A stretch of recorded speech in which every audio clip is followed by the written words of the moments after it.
Revenge with Karen. I don't know who built this spaghetti mess, but we're simplifying things around here. My nephew's going to be handling operations moving forward. That's what he said. Word for word. No handshake. No smile. Just that smug little upward curl at the corner of his mouth like he'd just fired the barista for misspelling his name on a latte. I was still seated, blinking, trying to process if this was real or just some awkward attempt at a power move. Then he leaned forward, elbows on the desk like he was laying down poker cards, and delivered the line I'll never forget: "Babysit my golden boy or resign." I didn't laugh. I didn't argue. I didn't even blink. I just stood up, reached for the coat hanging behind the door, and walked out. Didn't slam the door, didn't leave a note, didn't throw a single verbal grenade over my shoulder. I gave that man exactly what he expected: quiet compliance. Or at least, that's what it looked like. Thing is, you don't stay 11 years at a company like this, through 3 acquisitions, a complete pivot, a rebrand, and 2 lawsuits, without learning that power doesn't sit in titles. It lives in credentials. And baby, I had all of them. You see, I wasn't some middle-tier admin assistant juggling calendars and ordering cupcakes for birthdays. I was the systems architect. First person they brought in when this startup was just a skeleton crew eating Chipotle off milk crates. I set up their cloud environments, wrote their onboarding protocols, built the internal billing sync when the first third-party API flaked out during our series around. I handled compliance before they knew what compliance meant.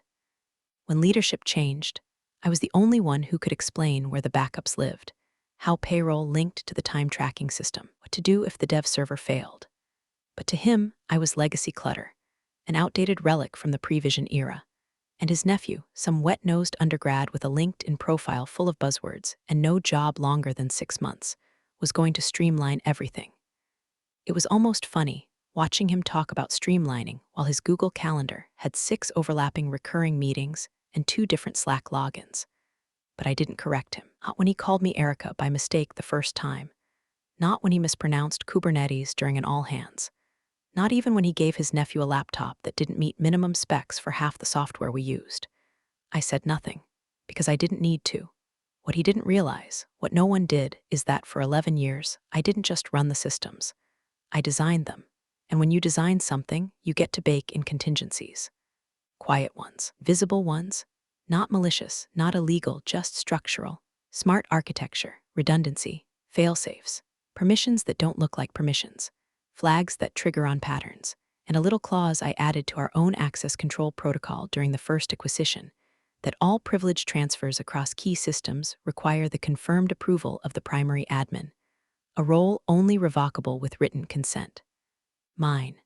I kept that clause buried, 3 pages deep in a policy doc no one but me ever read. Not even legal, because back then we didn't have legal. And by the time we did, I was already the one they called for any questions anyway. So when I walked out of that office, past reception, past the coffee machine that never got fixed, past the lobby where my name was still on the Employee of the Month plaque from 2018, I didn't look back. I didn't need to. He thought I left quietly. He thought I'd just given up. He thought his nephew was going to coast into my seat and start pressing buttons like this was a video game. But I left something behind. Not a resignation letter, not a keycard, just silence. And buried beneath that silence were the systems. The real ones. The ones no one had ever questioned, because they'd always just worked. Until now. They didn't even deactivate my email. It was the first sign that no one upstairs had the slightest idea what I actually did. I expected some knee-jerk remove access protocol, maybe a passive-aggressive HR message about transitioning responsibilities. Hell, I even half expected some weird ceremonial send-off with stale cupcakes and fake smiles in the break room. But no, just silence. Ghosted by the very company I built my spine around. 2 days after I left, I checked my inbox out of morbid curiosity. Still active. Still getting CC'd on automated alerts from tools only I ever configured: billing errors, failed API syncs, a permissions escalation warning from the client sandbox environment. Nobody noticed. No Slack message. No offboarding checklist. No last day survey. Nothing. I was airbrushed out of the mural without so much as a wipe of the cloth. The golden boy, whose name, I should clarify, is Dylan, because of course it is, told the rest of the team I left on bad terms. Said I had emotional baggage and struggled with change. He even said I locked him out of files out of spite, which is hilarious, considering the only thing I locked were my own drawers, and even that was just muscle memory from watching sticky-fingered interns steal dongles. From what I could see in Slack's public channels, Dylan had been given a few freelancers to help migrate operations. None of them lasted more than a week. The first one posted in the general channel asking, "Where's the documentation for payroll sync?" and got radio silence. The second one tried to initiate a password reset for the central billing system and got blocked for unauthorized device access. The third, she asked too many questions and was quietly removed from the workspace. I watched it unfold in real time. No one knew where the vault keys were because no one had asked me. Assumed I was just another cog. A cog they could toss and replace with a shinier, cheaper gear. On the third morning, I logged in once, just once. Not to meddle, not to sabotage, just to leave a digital signature that said, I was here and I left on my terms. I quietly removed myself from the operations Slack channel. That's it. No parting shot. No cryptic emoji. Just clean removal. But in doing so, I noticed something. My name was still listed in the workspace settings as the primary owner. Not admin, not user, owner. Same thing on the billing dashboard, same on payroll, same on the internal permissions database. Every tool, every integrated platform, every microservice we ever duct taped together in the name of scalability. My credentials sat untouched. My email was the failsafe. My MFA token was still binding. Not because I was trying to hold power, because no one ever built an offboarding plan for the person who wrote the offboarding plan. And suddenly, something shifted in me. It wasn't joy. It wasn't pride. It was something colder. A strange, quiet betrayal because they didn't just underestimate me. They forgot I was even there. 11 years of being the person they called at midnight when payroll failed. The person who worked through Christmas to restore backups. The person who stayed behind after layoffs to keep things moving while execs flew to Hawaii for strategy retreats. They erased all that with one smug directive and zero follow-up. So I sat there in my apartment watching them flail. Watching Dylan ask the wrong questions to the wrong people. Watching automated reminders pile up in my inbox like little digital ghosts whispering, they don't know what they're doing. I made no move. Not yet. There was no need. Because here's the thing about legacy systems, when they break, they don't explode. They unravel. And I'd tied every knot. Dylan kicked off his first official week with a live client demo.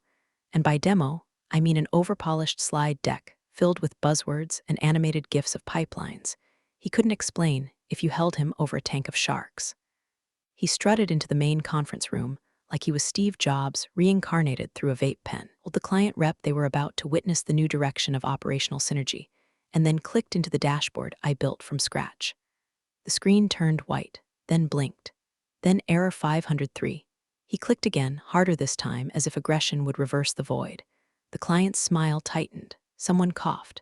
And that's when the panic began to leak from his armpits. Try refreshing? The client offered, with the kind of Midwestern politeness that masks quiet horror. Oh yeah, that's just the cash, Dylan muttered, jabbing F5 like he was performing CPR on a dying hamster. Still nothing. The dashboard was a front-end shell. A cosmetic interface. The real data, our infrastructure, client nodes, staging environments, all the pipework beneath was gated, not locked maliciously, just structured under the permissions architecture I'd designed. The kind of design where elevated access needed more than a password, needed trust. A trust coded into roles, lifecycle events, and one little line in a forgotten setup screen, pending admin confirmation. Guess who the system still recognized as primary admin? Not Dylan. After the demo imploded, I watched from the sidelines, from my couch, eating leftover Thai and reading Slack snips forwarded by an old QA buddy. Dylan was furious. Loud, red-faced furious. Cornered the IT contractor in the hallway. They'd brought one in from a third-party firm just to accelerate the transition, and started barking orders like he'd just watched The Wolf of Wall Street for the first time. I need super admin privileges. Today. Contractor blinked. Those can only be provisioned by the current system owner.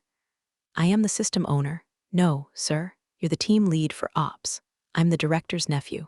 That's not a valid access role. He tried going through HR. They didn't know what he was talking about. He tried emailing the CTO, who didn't answer. He even tried pulling rank with the help desk by tagging every ticket urgent and threatening to escalate, which is adorable, considering the help desk was 3 guys in Arizona who knew damn well who kept their VPN from collapsing every quarter. One of the most beautiful things I've ever seen was the screenshot someone leaked from the internal permissions dashboard. Every tool, billing, payroll, server clusters, demo environments showed the same banner across the top: access change pending, awaiting confirmation from primary admin. He couldn't even see the toggle to grant himself permission. The button wasn't there, because the button didn't exist unless I was the one clicking it. The thing about these systems is, they don't yell when something's wrong. They don't crash dramatically with sirens and sparks. They just slow, quietly, relentlessly, and soon the little delays started stacking. Invoices that didn't push to QuickBooks, contract approvals stuck in a pending state, client records not syncing. The director kept telling people it was a transitional hiccup. Dylan started blaming legacy rot, but the clients didn't care. They wanted numbers. They wanted access. They wanted results. I sipped my lukewarm coffee and watched the slow, delightful entropy. Not because I wanted revenge, but because, deep down, I knew this was the only way they'd ever understand what I'd actually done for them. Not the titles, not the ticket resolutions, the invisible work, the glue, and now it was peeling. On Monday, someone from accounting posted in Slack, "Hey, anyone know why payroll's throwing credential errors?" No reply. An hour later, second message pinged, getting unverified identity flags on all batch runs. Was there a change to the admin cert? Still no reply. Then came the third, more desperate. "Okay, this is blocking payroll submission. Need confirmation from whoever manages the API token."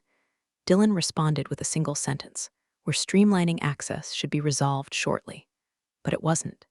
The system rejected every single submission, company-wide.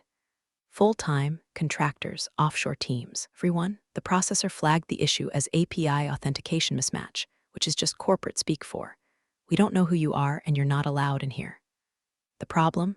The credential the platform trusted, the one they were calling admin cert Emily, was never rotated, because no one knew it existed, or more specifically, no one knew how many layers deep it went. Not just in payroll, but in every integrated system we ever touched, was the same cert tied to billing automation. The one that synced invoice triggers with usage logs, routed purchase orders, and pinged the finance bot to remind execs when client renewals were about to lapse. On Tuesday, that system lit up with a bright red header: billing automation disabled. Invalid API key. 3 invoices failed, then 9, then 17. A vendor called, then a client, and someone from legal sent a vague message about potential service disruption risk. Still, the director didn't budge. Emily was just the paperwork person, he said during the morning huddle, waving off the alerts like gnats. "This is just a little dust settling while we modernize." Paperwork person. That's what he called me. That's what he told the whole ops team right before assigning Dylan full-stack transition authority, as if a job title could overwrite every line of config, every buried rule, every flag I'd ever set. But you know what made it better? The message. It started showing up in the corner of every dashboard, small at first, almost polite. Primary admin, unverified transfer. Confirmation required.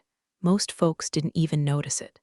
Those who did thought it was just a UI bug. One of the designers even posted a screenshot asking if it was a leftover element from a deprecated module. It wasn't. It was a quiet alarm bell. A digital whisper. The clause I buried in our system's architecture years ago was beginning to surface. I designed it to be non-intrusive, just a signal that privilege handoff hadn't completed. The kind of thing that only escalates if ignored long enough. And they were ignoring it, because that's what happens when people mistake silence for absence, when they think a machine will keep running just because it's running now, when they think the architect is just the one who picked the curtains. Dylan, meanwhile, was spiraling. He tried bypassing the billing API altogether by uploading CSVs manually. It failed. He tried calling the payroll vendor to re-verify credentials. They asked for the original provisioning ID and cert token. He didn't know either. He tried reaching out to IT. They escalated it to compliance. Compliance flagged the attempt and froze his access. He was now effectively locked out of 2 core systems he was overseeing. And still, they didn't call me. They held emergency meetings, sent memos, tried to blame an unnamed legacy administrator for lack of documentation. They wrote my name in lowercase. like I was a footnote in a problem they couldn't solve. They were starting to feel it now. Not the crash, not yet, but the silence between clicks. The way the systems hesitated. The way questions began piling up in private channels. The way someone finally whispered, "Wait, didn't Emily set this up?" And in that moment, somewhere between the seventh failed invoice and the second missed payroll, I felt it. Vindication, not loud, not smug. Just cold, heavy, earned. Because when you do invisible work, are only 2 times anyone ever notices, when it's flawless, or when it stops. Wednesday morning started with a quiet kind of chaos, not the slam your desk and yell chaos. The kind where people stop making eye contact in the halls, where Slack goes silent for just a little too long, where the calendar mysteriously fills up with private, urgent blocks no one talks about. The CTO finally got dragged in. He was one of the few decent ones left. Shared a bottle of bourbon once during a server room all-nighter years ago, back before the IPO scramble turned everyone into walking NDAs. He wasn't incompetent, just insulated. He assumed things worked because they had worked. And when they didn't, he expected someone below him to fix it before he had to care. But now the fires were creeping under his office door. Payroll still wasn't sending. Billing was frozen. 2 internal dashboards were down. The demo sandbox, which Dylan insisted was under active revision, hadn't loaded in 3 days. Clients were calling. Vendors were pissed. Finance couldn't close the month because nothing reconciled. So the CTO called an emergency war room session and told the engineering team to do whatever it takes to restore admin control. They started with the basics: password resets, account recovery, superadmin backdoor tokens. Every single attempt bounced, or action not permitted without primary admin confirmation. They tried migrating accounts, shifting privileges to a new email alias, provisioning from scratch. It triggered an instant compliance lockout. Error: privilege inheritance denied. Admin handoff incomplete. They even attempted a direct override via backend SQL patching, which should have been impossible without root access, but they had a dev with old keys from the pre-acquisition days. The patch went through. System rolled it back within 6 seconds. My code, my rollback logic, designed for safety, never used maliciously. But when the system senses a mismatch in admin assignment without the proper chain of custody signature, it self-corrects. They couldn't brute force their way in because I hadn't built a wall. I'd built geometry. And Dylan, he was cracking. He stormed into the engineers' open workspace and started accusing them of sabotage, that they were loyal to the old guard. Called one guy a legacy sympathizer, whatever that meant. Told another she was intentionally delaying fixes to make him look bad. She laughed in his face. He didn't like that. By lunch, 3 engineers had filed HR complaints against him. 2 refused to work on ops systems at all until leadership clarified roles. 1 just packed up and left midday, flipping the bird at the security cam on the way out. That's when I got the message. It was from Marla, ex-QA lead, now freelancing out in Oregon. We hadn't talked in 6 months. She messaged me with no hello, no small talk. "Hey, did you see this glitch?" Attached was a screenshot from the client dashboard. Right below the failed load message in tiny gray text: primary admin, Emily K. at transfer status, pending. Override available, no.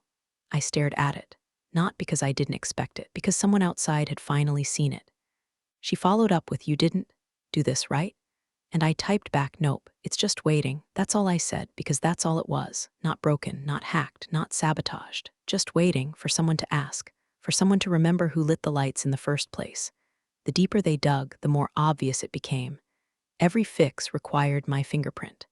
Not metaphorically, literally. Systems were built with an approval chain tied to the original architecture. The devs figured it out by late afternoon, and one posted in the internal chat, "This isn't a bug. It's inheritance logic. Whoever built this made themselves the keystone." Dylan's only response: find her and make her undo it. He never said ask, never said call, never said apologize, just make her. And that's when I leaned back, took a sip of my coffee, and let the smile form. Weren't panicking because the system failed. They were panicking because, for the first time, it refused to recognize them. And that meant, whether they admitted it or not, they'd finally remembered who built the damn thing. Friday, 10:03 a.m.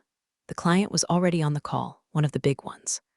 A Fortune 100 name with a procurement budget that could fund 3 startups and still have money left for a yacht party. This was the demo Dylan had been hyping all week, when he swore would cement our dominance in integrated solutions. the one that required a seamless walkthrough of our dev environment, reporting tools, and billing logic. Except the environment was empty, not glitched or half-loaded blank. No data, no templates, no dummy accounts. Just a login screen that accepted credentials and then looped back to a white screen with a single blinking cursor. A digital void. The sales lead stalled, sweating through her blouse under ring lights, rambling about modular flexibility and clean interface design. The client smiled politely, clearly wondering if we just demoed a screensaver. Dylan stepped in with his usual improv theater. We've streamlined things to such a degree that what you're seeing is actually a dynamic load shell. It's designed to build live, custom to each client. The client asked, "So, where's the data?" Dylan clicked, and then clicked again, harder, like the force of his finger might summon content from the void. Nothing. Finally, one of the backend devs quietly stepped into the call's Slack channel and typed, "Is anyone else seeing access denied?" Awaiting admin reauthorization across the top. Then another posted a screenshot from the error logs. Same banner, staging access restricted. Primary admin confirmation required for environment provisioning. A pause. Then someone else pasted a system log entry. Line 94, last verified admin. Emily K. at line 95, transfer status. Incomplete line 96, override protocol disabled. That's when the panic broke through the surface. Slack erupted. Internal alerts flared. Phones started ringing on desks. Someone, probably from the finance side, walked into the demo room and whispered in Dylan's ear. He paled. A senior engineer posted, Emily's still listed as primary on the access management console. Her permissions are untouched. Her MFA key is still valid. Another reply followed within seconds. Wait, she built that tool, didn't she? That tool. The one they'd bragged about during last year's tech conference. The one that automated permissions handoffs and lifecycle tracking across internal systems. The one I pitched, coded, tested, implemented over 8 months, while Dylan was still trying to figure out where the Ethernet ports went. I didn't just build it, I designed it around trust, around accountability, around the idea that access should only be granted by the person who knows what's behind each door. And they never revoked me, not out of malice, not out of strategy, out of sheer, unfiltered ignorance. They thought if I walked out with my coat and didn't scream on the way down the elevator, it meant I didn't matter anymore. That systems would just auto-magically forget me, that all those access policies I wrote and forced would just dissolve once I stopped showing up to meetings. Except the systems didn't forget, because I didn't build them to forget. I built them to protect. And now, in the middle of a multi-million-dollar demo, those same systems were asking a single question. Where's Emily? The call ended early. Politely, but awkwardly. Client said they had internal reviews to complete. Dylan nodded, eyes glassy. After the call, a VP pinged the entire ops team. Who the hell is still allowing Emily's credentials to function? The answer? The system itself. It wasn't just some rogue credential dangling in a dusty corner. My email, my certificate chain, my fingerprint, they were the foundation. The system saw no transfer, no revocation. No updated authorization file with my signature hash. The system, I was still admin. And now, the people were starting to see it too. One manager posted in the all-staff channel, "Why wasn't this transition confirmed? Who was supposed to handle the revocation?" Silence. Then another, "Shouldn't the director have ensured the access handoff was done properly?" More silence. Dylan tried to regain control, tried to spin the narrative, said something about undocumented workflows and legacy code complications. But the damage was done. Justice wasn't loud. It wasn't theatrical. It didn't come with courtroom monologues or viral videos. It came with a blinking cursor, a silent environment, and a name, mine, that no one had thought to delete. Because when you build the house, you don't need to knock. The walls already remember you. My phone lit up like a slot machine in hell. 38 missed calls, director, legal, CTO, unknown numbers from area codes I didn't recognize, probably the parent company's HQ out in Chicago. Even Dylan, the golden boy himself, had left 3 voicemails in a row that started with fake calm and ended in breathless desperation. I didn't answer a single one, not out of pettiness, not even out of vengeance. I didn't answer because there was nothing to say. The system was working exactly as designed. They weren't calling because something broke. Were calling because they finally realized what they'd never noticed, that I wasn't replaceable. Not because I was special. Not because I had secrets. but because I had responsibility. The real kind. The kind that gets quietly baked into every process, every approval path, every access rule. The kind no one appreciates until it stops. They called and called. I let it ring while I poured myself a second cup of coffee and sliced a peach from the bowl by the window. The city was quiet that day, unusually cool for mid-June. My inbox pinged, finally. An email from a partner-level lawyer from the parent company. Subject line, Critical Systems Access Inquiry. I opened it, 3 short sentences. We are aware of an unresolved primary admin transition in your previous systems. Can we schedule a time to clarify intent and procedure? Please let us know your availability within the next 24 hours. Polite, direct, careful. Not a demand, a request. I smiled. The thing about enterprise systems, especially ones tied to compliance, is that they require audit trails, sign-offs, documentation. And somewhere, in the dusty, forgotten attic of the company's Confluence wiki, buried under project plans and half-written policy docs, was a file I had written 6 years ago. System Access Lifecycle Protocol, Rev. 1.4 in. It was the clause I'd crafted back when we were just starting to onboard enterprise clients. I'd written it to prevent exactly this kind of chaos, in case a bad actor ever got elevated access without proper review. No one argued at the time. They were just happy someone was thinking ahead.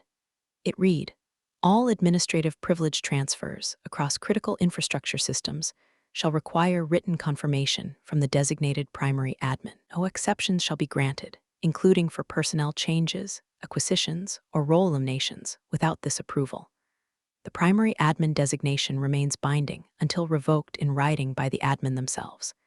It was signed by me, dated, countersigned by the original CTO, still active, still enforceable, still embedded in every compliance packet the company sent out to vendors and enterprise clients because it was part of their sales pitch. We have strong internal controls. We follow lifecycle access procedures. Our infrastructure is protected by multi-layer privilege validation. All true because I made it true, but they never thought to undo it, because undoing it would have meant actually understanding what I built. Now their own lawyer, couldn't bypass it. They tried. God, did they try. I heard later from an old DevOps friend that they pulled the full escalation chain, emergency credentials, override flags, rolling back to pre-update snapshots. All of it failed. The system rejected the override attempts because they were being made from accounts without the proper transfer protocol completed. The timestamp showed no signature. The audit log showed no confirmation. Just a gap, a silence, and in that silence, my name. One of the engineers posted a log snippet in the internal chat, and someone forwarded it to me. I read it slowly. Access attempt unauthorized. Reason, privilege transfer incomplete. Resolution path, primary admin Emily K. approval required. They were trapped in a system they didn't understand, governed by rules they'd never read, held together by a name they didn't respect until now. I didn't have to lift a finger. I didn't have to scream. I just had to wait. Cold control isn't about revenge. It's about knowing the exact moment when people realize you were the only thing between them and the fall, and that moment had arrived. I set down my coffee, opened a clean document, and started writing my terms. The email came at 7:42 a.m. sharp, with all the precision and dread of a court summons wrapped in a bow. Subject, request for strategic consultation, time-sensitive. It was short. No attachments, no fluff. Just a direct, carefully worded message from a man whose name I recognized instantly. Colin Brandt, Senior VP of Operations at the parent company. Not some peon, not a middle manager on damage control duty. This was a man whose title came with multiple executive assistants and a standing invite to closed-door merger briefings. He didn't waste time. Ms. K, we understand there may have been oversights in recent administrative transitions. I'm reaching out on behalf of our executive team to explore a consulting engagement to assist in smoothing the current infrastructure handover. We believe your knowledge and prior work are integral to resolving current system-level access issues. Your assistance would be greatly appreciated. Please advise on your availability at your earliest convenience. Regards, Colin Brandt, SVP, Strategic Ops Apex Group Holdings Translation. We finally realized who kept the lights on, and now the lights are flickering. I didn't respond right away. I let the silence sit a little longer, just enough to remind them who was holding the hourglass. An hour later, my phone buzzed again. This time, a call, unknown number. I let it ring. Then another email. Emily, apologies for the persistence. If there's a preferred channel, I'm happy to coordinate around you. Prepared to offer a short-term consulting agreement, competitive compensation, no relocation required. Full executive visibility and operational autonomy to assist in resolving current system integrity issues. Just need your word to begin. There it was. The shift from please help to you'll have visibility. They were desperate, but they were smart enough to use the right language. This wasn't about plugging a leak anymore. It was about navigating a full-blown infrastructure collapse without triggering a compliance audit or another client loss. They didn't want help. They wanted me. So I replied. 3 lines. Colin, I don't do babysitting, but I do accept C-suite authority. Emily, his reply came 12 minutes later. No pushback, no haggling. Just an acknowledgement that told me everything I needed to know about the current temperature inside the boardroom. Understood. Let's schedule a call to discuss appropriate title and scope. I didn't need to read between the lines. They were done pretending. The director's bluff had collapsed. Dylan's ego was bleeding out somewhere in a stairwell. Legal had run out of fingers to point, and the engineers were probably sitting in a war room surrounded by post-it notes, wondering how they'd been stuck rebuilding a cathedral with no floor plans and no holy water. At the center of it all was a blinking error message they couldn't bypass. Primary admin confirmation required to authorize privilege transfer. Me. The only way forward was me, not a password reset, not a compliance patch, not a consultant flown in from San Francisco with a portfolio full of buzzwords and zero history. They needed the original signature, and I hadn't given it, not yet. They could stall the clients. They could juggle internal panic. None of it mattered until I sat down and typed the words that would authorize the transfer. One field, one confirm button, because the clause in the architecture doc wasn't just a formality, it was a keystone. And without my confirmation, the system wouldn't just limp. It would halt in carefully staged pieces. It was never about crashing everything. I didn't build a bomb. I built control. And now, for the first time in my entire career, I had it. Strategic, clean, fully documented. I had waited patiently while they tripped over their own arrogance, while they let Dylan fumble through systems he couldn't spell, while the director smirked and said I was just the paperwork person. Now they were on my schedule. Now they were offering me a seat at the table. And I wasn't coming back to help. I was coming back to own. The audit was scheduled for Monday, 9:00 a.m. sharp, not because it had to be, but because I wanted it to be. It was the time slot they used to reserve for their leadership sync, back when they still believed Dylan knew how to lead and the director thought charisma could outrun competence. Now that calendar block bore a new name, Infrastructure Integrity Review led by EK. Every department was required to attend, on video or in person. Legal, ops, dev, compliance, finance. They all logged in. Quiet.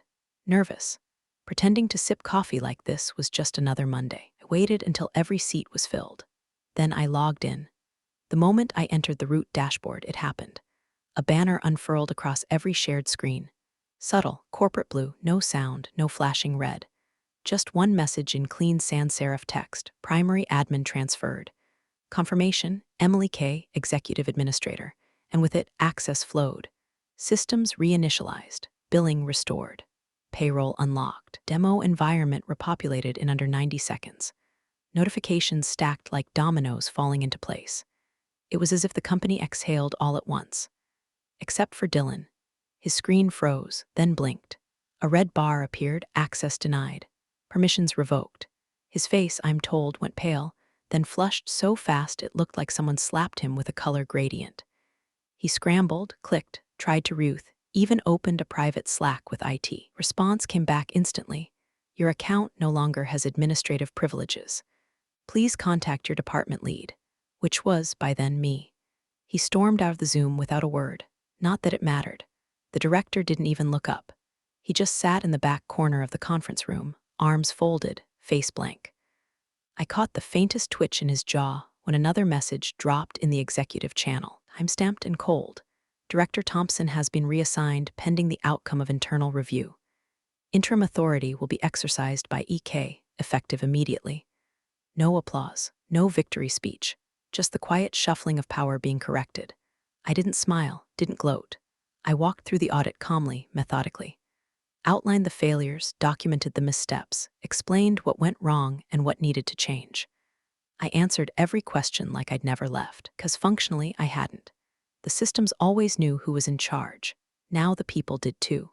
At the end of the meeting, Colin, the partner-level exec who'd begged me to return, asked if I wanted to say a few words. I said only this: we don't need to rebuild from scratch. We just need to stop pretending the foundation isn't already here. And I logged off. That afternoon, I arrived at the office. Security waved me in without a badge. My name was already in the system. A new desk had been set up, glass walls, corner view, no clutter. On the monitor, a clean dashboard showed everything humming again. Stable, green, alive. A manila envelope sat on the desk. Inside, an updated employment agreement. Title: Executive Administrator Infrastructure Operations, Authority, Full Lifecycle Control, Reporting, Direct to Board. I signed it with the same pen I used to build it all those years ago. This place was still just an idea in someone's pitch deck, and no one knew my name. Now they knew. The golden boy, gone, scrubbed from access logs.